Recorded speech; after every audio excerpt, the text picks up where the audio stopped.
আচ্ছা, আজকে আমরা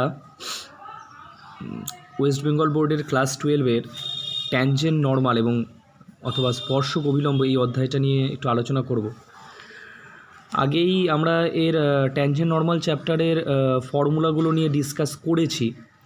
তো যাই হোক, আরেকবার একটু রিকল করে নিচ্ছি, জাস্ট ফর্মুলার কোথা থেকে কী এসছে সেই জিনিসটা আগে আমরা কনসেপ্টটা ক্লিয়ার করেছি।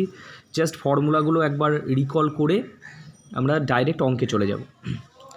এই চ্যাপ্টারের যেগুলো ইম্পর্টেন্ট ফর্মুলা সেগুলোর মধ্যে প্রথম যেটা আসছে যে suppose y equal to f x যদি একটা কোনো কার্ভ হয়, যে কোনো কার্ভ হতে পারে, এটা সার্কেল হতে পারে, উপবৃত্ত হতে পারে, পরাবৃত্ত হতে পারে, অধিবৃত্ত হতে পারে, যে কোনো কার্ভ হতে পারে।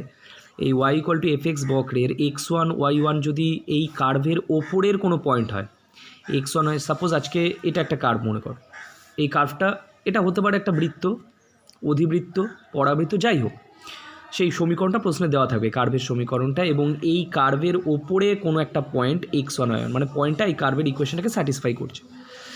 তো x1 y1 বিন্দুতে স্পর্শকের প্রবণতা dy dx at the point x1 y1 কীভাবে আসছে সেটা আমরা আগের কনসেপ্টে ক্লিয়ার করেছি। জাস্ট ফর্মুলাটা রিকল করার, যে কোনো একটা বক্রের এই যদি কার্ভটা হয়, স্পর্শক বলতে কি ঠিক এইভাবে, স্পর্শক মানে অ্যাকচুয়ালি একটা স্ট্রেট লাইন, ঠিক আছে। এই হচ্ছে স্পর্শক x1 y1 বিন্দুতে, তার স্পর্শকের প্রবণতা হচ্ছে, আমরা কার্ভটাকে ডেরিভেটিভ করব, এক্সের সাপেক্ষে ডিওয়াই ডিএক্স বের করব, দেন তার মধ্যে x1 y1 পয়েন্টটা দিয়ে স্যাটিসফাই করাবো, যেটা বেরোবে সেটাই হচ্ছে সেই স্পর্শকের প্রবণতা।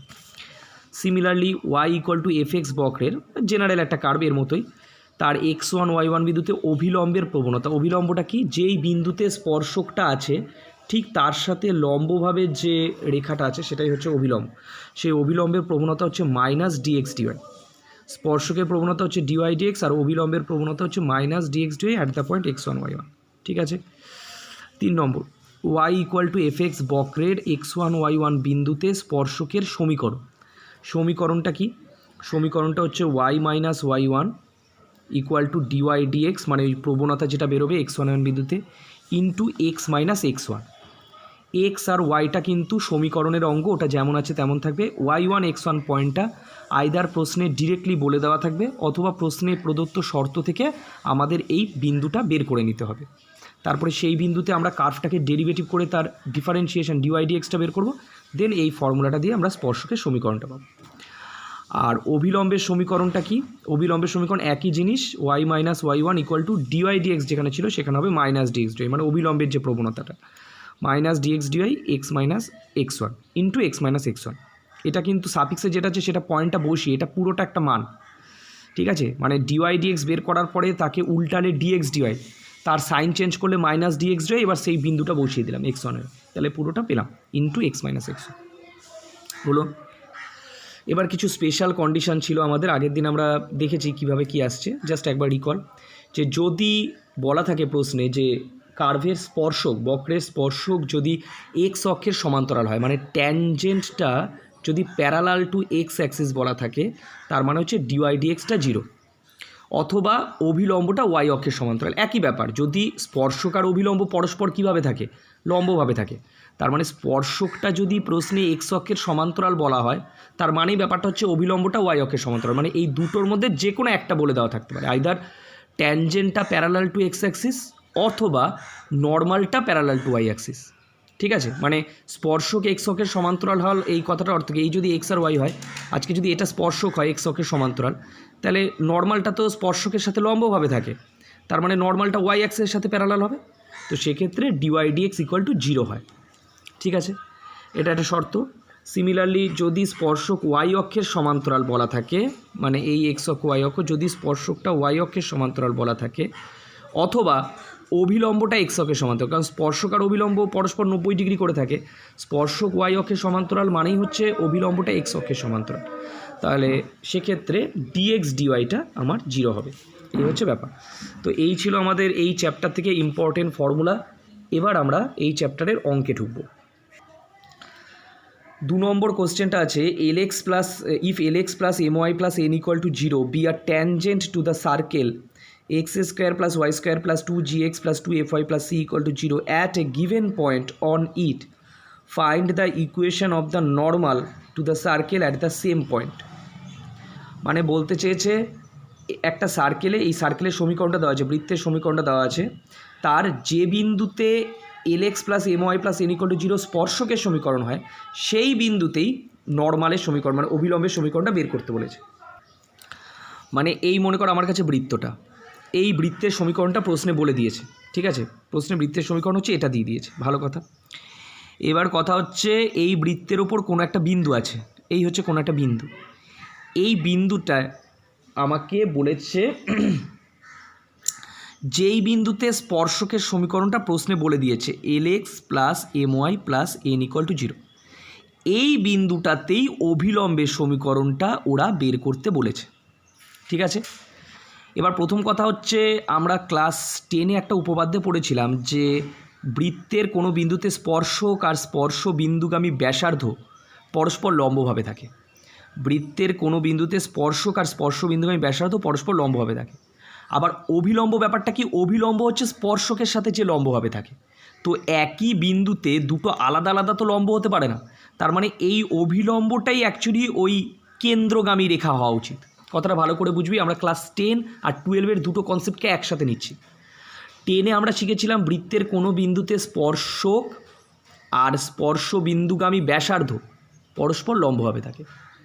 আবার বৃত্তের কোনো বিন্দুতে স্পর্শক আর ওই বিন্দুতে অভিলম্ব তারাও মানে লম্বভাবে থাকে। এবার একই বিন্দুতে দুটো আলাদা আলাদা লম্বরেখা হতে পারে না, তার মানে বোঝায় যে এই দুটো রেখা একটাই রেখা। তার মানে অ্যাকচুয়ালি বৃত্তের ওই বিন্দুতে অভিলম্বটাকেই যদি বর্ধিত করি সেটা বৃত্তের কেন্দ্রগামী হবে। প্রতি বাংলা ভাষায় দুটো কনসেপ্ট 10 আর 12কে যদি একসাথে মার্চ করি।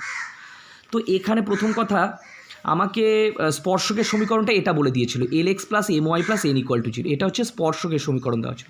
এবার অভিলম্বটা তো স্পর্শকের ওপর লম্বভাবে থাকে, তাহলে অভিলম্বের সমীকরণটা কী হবে?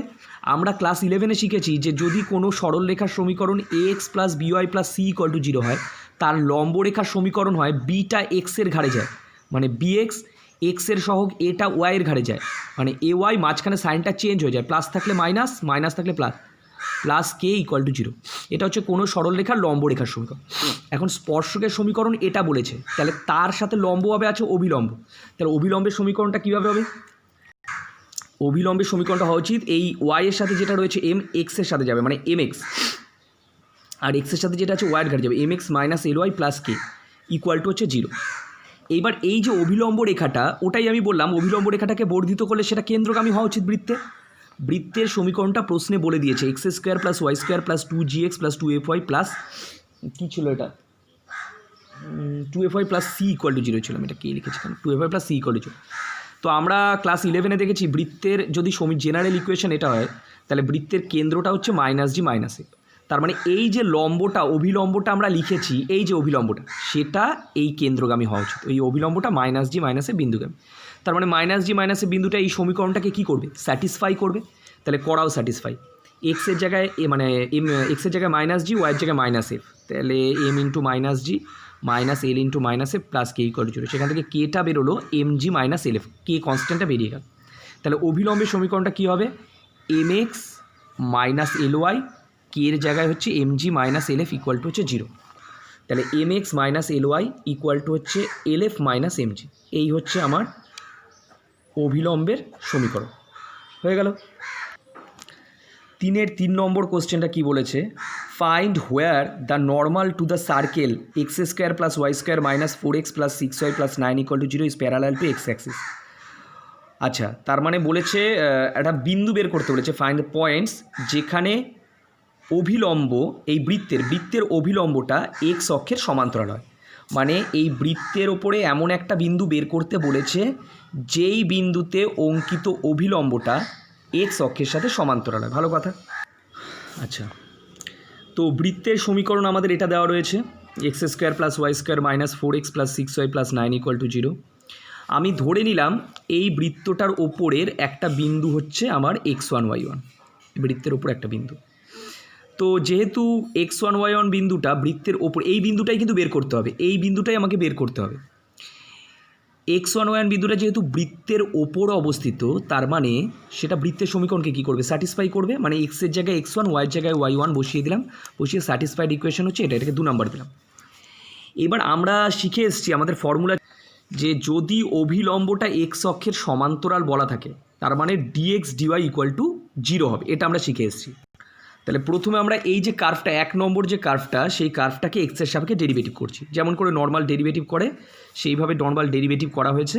ডেরিভেটিভ করে সেখান থেকে ডিওয়াই ডিএক্স বেরিয়েছে আমার হচ্ছে এই যে 2টা কমন x-2/y+3, কিন্তু আমার তো অভিলম্বের জন্য দরকার, মানে উল্টাতে হবে, মানে ডিএক্স ডিওয়াই করে সাইনটা চেঞ্জ করতে হবে, মানে মাইনাস ডিএক্স ডিওয়াই। তাহলে এটা উল্টে গেল y+3 আর মাইনাস হওয়ার জন্য এই মাইনাসটা চলে গেছে, মানে x-2। এইটা হচ্ছে আমার মাইনাস ডিএক্স ডিওয়াই। কোন বিন্দুতে বের করব আমি? x1 y1 বিন্দুতে। তার মানে এক্সের জায়গায় x1 বসাবো, ওয়াইয়ের জায়গায় y1 বসাবো, বসালে এই হচ্ছে আমার আলটিমেট মাইনাস ডিএক্স ডিওয়াই। এবার যেহেতু প্রশ্নে বলে দিয়েছে অভিলম্বটা এক্স অক্ষের সমান্তরাল, তাহলে আমরা কি শিখলাম যে অভিলম্বটা যদি এক্স অক্ষের সমান্তরাল হয় তাহলে মাইনাস ডিএক্স ডিওয়াইটা 0। তাহলে সেখান থেকে এটা ইকুয়াল টু 0 মানে হচ্ছে y1 ইকুয়াল টু হচ্ছে -3 হয়ে গেল। তাহলে y1 পেলাম, কিন্তু x1 কোথা দিয়ে পাবো? y1 এর মানটাকে যদি আমরা 2 নম্বর সমীকরণে বসিয়ে দিই, এই যে স্যাটিসফাইড ইকুয়েশনটা, তাহলে x1 পাবো। তাহলে হচ্ছে x1 এর মানটা হচ্ছে x1² + 9 - 4x1 - 18 + 9 = 0। x1² - 4x1 = 0। এই দুটো থেকে যদি আমরা x1টা কমন নিই, তাহলে x1টা কমন নিলে হচ্ছে x1 - 4 = 0। তাহলে আইদার x1 = 0 অথবা x1 - 4 = 0। তাহলে x1 = 4। আর y1টা কত বেরিয়েছিল? y1 হচ্ছে -3। y1টা হচ্ছে -3। তার মানে বিন্দুগুলো হবে হচ্ছে একটা 0 -3 আর একটা হচ্ছে 4 -3। ওকে, কারণ x1 0 আর 4 বেরিয়েছে, এই হচ্ছে দুটো বিন্দু। 4 এর 2, find the coordinates of points on the hyperbola xy = c² at which the normal is perpendicular to the line x + t²y = 2c। মানে বলেছে xy = c², এই কি বলবো পরাবৃত্তটার ওপর এমন বিন্দু স্থানাঙ্ক নির্ণয় করো যেই বিন্দুতে অভিলম্ব, মানে নর্মাল অভিলম্ব এই সরল রেখাটার সাথে লম্বভাবে থাকে। xy = c², এই পরাবৃত্তটার ওপর এমন বিন্দু স্থানাঙ্ক নির্ণয় করো যেই বিন্দুতে অঙ্কিত অভিলম্ব এই সরল রেখার সাথে লম্বভাবে থাকে। ঠিক আছে, তাহলে আমি প্রথমে এই হচ্ছে আমার পরাবৃত্তের সমীকরণটা আমি ধরে নিলাম হচ্ছে x1 y1 হচ্ছে সেই বিন্দুটা, x1 y1 1 নংয়ের ওপর বিন্দু। তার মানে যেহেতু এই বিন্দুটাই কিন্তু বের করব, যেহেতু এটা পরাবৃত্তের ওপরের বিন্দু, তার মানে পরাবৃত্তের সমীকরণটাকে কী করবে? স্যাটিসফাই করবে। এটাকে 2 নাম্বার দিয়ে রাখলাম। এবার প্রথম কথা হচ্ছে আমাকে বলেছে প্রশ্নে যে এর ওপর এই বিন্দুতে অভিলম্ব ওই x + t²y = বলে যে প্রদত্ত সরলরেখা দিয়েছে তার সাথে লম্বভাবে থাকবে। তাহলে প্রথম কাজটা হবে আমার অভিলম্বের এই বক্রটার অভিলম্বের প্রবণতা বের করা, এই বক্রটার এই বিন্দুতে অভিলম্বের প্রবণতা বের করা। তার মানে আমাকে এটা বের করতে হবে -dx dy at the point x1 y1, এটাই তো অভিলম্বের প্রবণতা। তাহলে প্রথমে আমরা এই সমীকরণটাকে উভয় পক্ষে এক্সের সাপেক্ষে ডেরিভেটিভ করলাম, সেখান থেকে dy dxটা এটা বেরোলো, বিন্দুটা বসিয়ে দিলাম dy dx at the point x1 y1, satisfy করলে -y1/x1। তাহলে অভিলম্বের প্রবণতা মানে কি? উল্টে যাবে, সাইন চেঞ্জ হবে, -dx dy উল্টে গেছে মানে x1/y। এটা কিন্তু অভিলম্বের প্রবণতা। এবার আমরা প্রদত্ত সরলরেখার প্রবণতা বের করব। প্রদত্ত রেখার সমীকরণটা হচ্ছে এটা। আমরা জানি কোনো সরলরেখার সমীকরণকে যদি এইভাবে সাজানো যায় y = mx + c, তাহলে এক্সের সাথে যেটা গুণ থাকে তার প্রবণতা হয়। তাহলে এখান থেকে আমরা ওটাকে ঠিক এইভাবে সাজালাম, এই সরলরেখার সমীকরণটাকে এই আকারে নিয়ে আসলাম, y = -1/t² × x + 2c। এটা 2c/t² হবে, 2c/t² হবে। তার মানে হচ্ছে এর প্রবণতার কথা হচ্ছে এক্সের সাথে কত গুণ আছে? -1/t²। তার মানে প্রদত্ত রেখার প্রবণতা এটা আর অভিলম্বের প্রবণতা x1/y1। এবার দুটো তো প্রশ্নে কি বলে দিয়েছে? লম্বভাবে আছে, তার মানে তাদের প্রবণতা দুটোর গুণফল কী হবে? -1। যদি দুটো রেখা পরস্পর লম্বভাবে থাকে তাদের প্রবণতার গুণফল হয় -1। তাহলে সেখান থেকে x1টা বেরোনো উচিত y1 × t²। এটাকে 3 নম্বর দিয়ে রাখলাম। এই যে x1 এর মানটা বেরোলো, এই x1 এর মানটাকে 2 নম্বর সমীকরণে x1 এর জায়গায় বসিয়ে দেবো। 2 ও 3 হতে পারে, আগে যে 2 নম্বর সমীকরণ সেখানে x1 এর জায়গায় আমরা y1 t²টা বসিয়ে দিয়েছি। তাহলে y1² t² = c²। সেখান থেকে y1² হচ্ছে c²/t²। তাহলে বর্গমূল করে দিলে y1টা হচ্ছে ±c/t হলো। এই y1 এর মানটাকে যদি 3 নম্বরে বসাই তাহলে x1 পাবো, x1 = y1 t², y1 হচ্ছে ±c/t, কাটাকুটি হলে ±ct। তার মানে একটা হচ্ছে ct, c/t, আরেকটা বিন্দু হচ্ছে -ct, -c/t। এই হচ্ছে দুটো বিন্দু। 10 নম্বরও অঙ্কটা বলেছে, মানে এই ছিল যে 5 থেকে নিয়ে 15 পর্যন্ত একই রকম। Find the equation of the tangent at the specified points to each of the following curves. মানে পরিষ্কার কথা, এটা 10 নম্বরটা দিয়েছে the parabola y² = -36x at point whose ordinate is 3 times the abscissa, মানে এটা হচ্ছে y equal to f x বক্রের সমীকরণ। আমাকে বিন্দুটা দেখতে হবে, এগুলোর ক্ষেত্রে ডাইরেক্ট বিন্দুগুলো x1 y1গুলো ডাইরেক্ট বলে দিয়েছে, এখানে ডাইরেক্ট বলেনি। তো আমাকে প্রথমে বিন্দুটা বের করে নিতে হবে ইনডাইরেক্টলি, বের করার পরে ওটাই আমার x1 y1, তারপরে স্পর্শকের সমীকরণ তো ডিওয়াই ডিএক্স বের করব, তারপরে স্পর্শকের সমীকরণের সূত্রটায় ফেলে দেবো। তো এখানে আমি একটু দেখে নিই, এটা বলেছে হুজ অর্ডিনেট, অর্ডিনেট মানে হচ্ছে কোটি, ইজ 3 টাইমস দ্য অ্যাবসিসা, অ্যাবসিসা মানে হচ্ছে ভুজ, কোনো বিন্দুর ভুজকে বলা হয়, মানে একটা বিন্দু যদি আমার এক্স ওয়াই হয় তাহলে ওয়াইটা হচ্ছে অর্ডিনেট বা কোটি আর এক্সটা হচ্ছে ভুজ বা অ্যাবসিসা। তার মানে বলছে এমন বিন্দুতে স্পর্শকের সমীকরণ বের করো যার কোটিটা ভুজের 3 গুণ।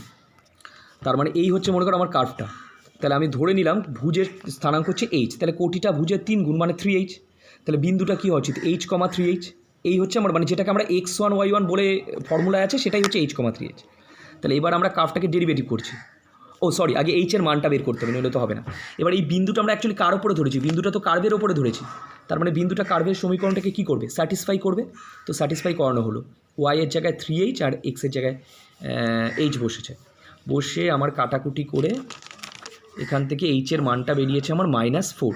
তো এইচের মান যদি -4 হয় তার মানে বিন্দুটা কী হওয়া উচিত, বিন্দুটা হওয়া উচিত h = -4 হলে, কোটিটা তো 3h বলেছে, কোটি হলো 3h, 3 × -4 মানে -12, তার মানে বিন্দুটা হচ্ছে -4, -12 হলো, মানে x1 y1 পেলাম। এবার অলরেডি এবার আমাকে এই যে প্রথম যে বক্রের সমীকরণটা আছে এটাকে ডেরিভেটিভ করতে হবে।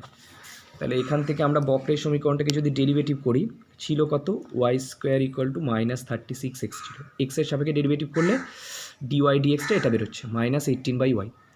পয়েন্ট কী ছিল আমার -4 -12, তাহলে dy dx at the point -4 -12 বের করছি, এক্স বসানোর জায়গা নেই, ওয়াইটা বসলো, কাটাকুটি করে 3/2, এটা ডিওয়াই ডিএক্স। -4 -12 বিন্দুতে স্পর্শকের সমীকরণ y - y1 = dy dx into x - x1, y + 12 = 3/2 into x + 4, সেখান থেকে করে আমার স্পর্শকের সমীকরণটা সিম্পলিফিকেশন করে এটা বেরিয়েছে। 21 দাগটা বলেছে, এখান থেকে 16 দাগ থেকে আবার বলছে find the equation of normal at the specified point to each of the following curves. এখানে প্রত্যেকটা বক্রের সমীকরণ দিয়েছে, নির্ণেয় বিন্দুতে আমাকে অবিলম্বের সমীকরণ বের করতে বলেছে। প্রথমগুলোতে বিন্দুগুলো বলে দিয়েছে x1 y1টা, 21টাকে এই 21 নম্বর কোশ্চেনটায় কার্ভের সমীকরণটা দিয়েছে x² + y² = 8, পয়েন্টটা ডিরেক্ট বলে দেয়নি, বলেছে সেই পয়েন্টে অবিলম্বের সমীকরণ বের করব যেখানে ডিওয়াই ডিএক্সটা -1, সেই পয়েন্টে। তাহলে আমাকে আগে পয়েন্ট বের করতে হবে, তারপরে যেরকম অবিলম্বের সমীকরণের ফর্মুলা। তো 21 নম্বর কোশ্চেনটা এই হচ্ছে ব্যাপার, এই হচ্ছে মেন কার্ভের ইকুয়েশন, y = fx বলে যেটাকে আমরা ডিনোট করি, সেটা এই কার্ভটা x² + y² = 8 দিয়েছে। আমরা ধরে নিলাম বক্রের ওপরের বিন্দুটা হচ্ছে x1 y1, যেটা প্রশ্নে বলা নেই, তো ধরে নিলাম। তার মানে বিন্দুটা যেহেতু বক্রের ওপর অবস্থিত, তাহলে বক্রের সমীকরণটাকে কী করবে, স্যাটিসফাই করবে, করালাম, ভালো কথা। এবার এই বিন্দুটাতে ডিওয়াই ডিএক্সের মানটা প্রশ্নে বলেছে -1, তো সেটা দিয়ে আগে একটু কাজ করি। তো প্রথমে 1 নম্বর সমীকরণটাকে আমরা এক্সের সাপেক্ষে ডেরিভেটিভ করলাম, ডেরিভেটিভ করে ডিওয়াই ডিএক্সটা হচ্ছে -x/y, তো at the point x1 y1 dy ডিএক্সটা হচ্ছে -x1/y1। প্রশ্নে এটা বলে দিয়েছে, এই যে ডিওয়াই ডিএক্সের মানটা এই পয়েন্টে বলে দিয়েছে কত, -1, তাহলে সেখান থেকে x1 = কত বেরোচ্ছে, y1। এই x1 এর মানটাই আমরা 2 নম্বর সমীকরণে বসিয়ে দিতে পারি। তাহলে বসিয়ে দিলে y1 এর জায়গায় x1 বসানো হয়েছে, x1² + x1² = 8, সেখান থেকে x1² 4, তাহলে x1টা হচ্ছে +-2, তার মানে x1 আর y1 তো সমান, তার মানে y1টাও কত হবে, +-2। তার মানে বিন্দুগুলো কী হবে, বিন্দুটা হচ্ছে একটা 2 2 হবে, একটা -2 2 হবে। আমি একটা বিন্দুতে বের করছি, ঠিক একইভাবে সিমিলারলি আরেকটা বিন্দুতে বের করব। এবার তো আমার অভিলম্বের সমীকরণ দরকার, তা এই বিন্দুতে অভিলম্বের সমীকরণ মানে হচ্ছে আমার -dx dy দরকার। তা অলরেডি আমার ডিওয়াই ডিএক্সটা বলে দিয়েছে কত, -1, প্রশ্নে বলাই আছে ডিওয়াই ডিএক্সটা, এই বিন্দুতেও -1 হবে, এই বিন্দুতেও -1 হবে। তো আমার অভিলম্ব মানে -dx dy দরকার, মানে এটাকে উল্টে দেবো, সাইন চেঞ্জ করে দেবো, তাহলে 1 হবে। এবার 2 2 বিন্দুতে অভিলম্বের সমীকরণ, this is x1 y1 and this is my -dx dy, so অভিলম্বের সমীকরণ y - y1 = -dx dy into x - x1, সেখান থেকে সিম্পলিফিকেশন করে x = হচ্ছে আমার y আসছে, হলো। 23 নম্বর x = y² - 4y at points where the curve crosses the y Axis. এই বক্রটার কোনো একটা বিন্দুতে অবিলম্বে সমীকরণ বের করতে বলেছে যেখানে বক্রটা ওয়াই অক্ষকে ছেদ করছে। এই বক্রটা মানে এটাই আমার y equal to f x মেনটা। এই বক্রটার সেই বিন্দুতে অবিলম্বে সমীকরণ বের করতে হবে যেই বিন্দুতে বক্রটা ওয়াই অক্ষকে ছেদ করছে। তাহলে আমাকে আগে বিন্দুটা বের করতে হবে। ভালো কথা, প্রশ্নে যেহেতু বলে দিয়েছে বক্রটা ওয়াই অক্ষকে ছেদ করে, তা ওয়াই অক্ষকে ছেদ করে মানে বিন্দুটা ওয়াই অক্ষের ওপর অবস্থিত। আর আমরা জানি কোনো বিন্দু যদি ওয়াই অক্ষের উপর অবস্থিত হয় তার এক্স স্থানাঙ্কটা কী হয়, 0 হয়।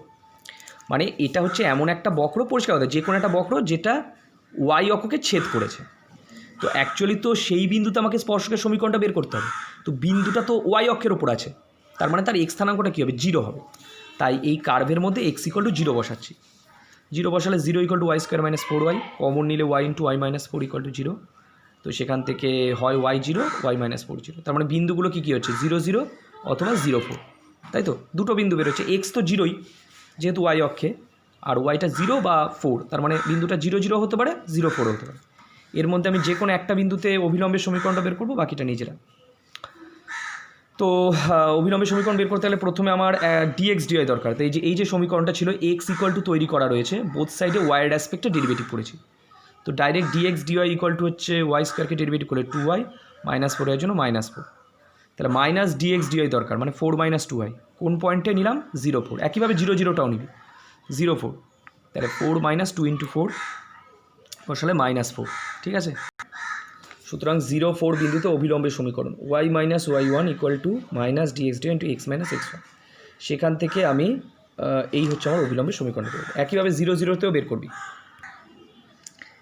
এইখানে 27 থেকে নিয়ে 30 পর্যন্ত সব কটা কোশ্চেন বলেছে find the length of the tangent ড্রন from the point বলে এরম দিয়েছে। মনে করো আমি 30-এরটা, মানে এই হচ্ছে বৃত্তের সমীকরণ দেওয়া আছে, বৃত্তের বাইরে একটা বিন্দু আছে 2 - 2, সেই বিন্দুটা থেকে বৃত্তের ওপরে একটা স্পর্শক টানা থাকছে, সেই স্পর্শকের দৈর্ঘ্য বের করতে বলেছে।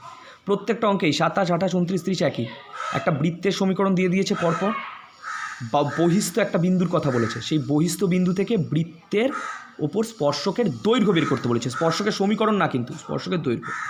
তো ব্যাপারটা কিছুটা এরকম, আমরা এই হচ্ছে প্রথম ব্যাপারটা দেখ, এই হচ্ছে বৃত্তটা, এই বৃত্তটায় এই হচ্ছে বহিস্থ বিন্দুটা প্রশ্নে দেওয়া রয়েছে 2 - 2। এই বিন্দুটা থেকে বৃত্তের ওপর একটা স্পর্শক টানা হয়েছে যেটা হচ্ছে PQ, এই স্পর্শকটার দৈর্ঘ্য বের করতে বলেছে।